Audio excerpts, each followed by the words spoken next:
ലബ്ധ ഖുർആൻ masters അവതരിപ്പിക്കുന്നു ഖുർആനിക സന്ദേശം.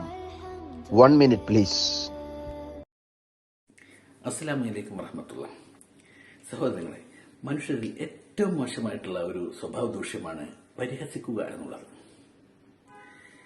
അഹംഭാവത്തിൽ നിന്നാണ് പരിഹാസം ഉടലെടുക്കുന്നത്. താൻ എല്ലാറ്റിനും പോന്നവനാണെന്നും മറ്റുള്ളവർ തന്നോളമില്ല എന്നുള്ള വളരെ മോശമായ ഒരു സ്വഭാവത്തിൽ നിന്നാണ്, ഒരു ചിന്താഗതിയിൽ നിന്നാണ് പരിഹാസം ഉത്ഭവിക്കുന്നത്.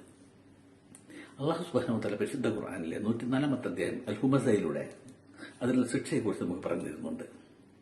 വൈലുൻ ലികുല്ലി ഹുമസത്തിൻ ലുമസ, കുത്തിപ്പറയുകയും കുറവാക്കുകയും ചെയ്യുന്ന എല്ലാവർക്കും നാശം. സഹോദരങ്ങളെ, അല്ലാഹു സുബ്ഹാനഹു വ തആല അത്തരത്തിലുള്ള മോശമായ സ്വഭാവത്തിൽ നിന്നും നമ്മെ കാത്തുരക്ഷിക്കട്ടെ. അസ്സലാമു അലൈക്കും വറഹ്മത്തുള്ളാഹി വബറകാതുഹു.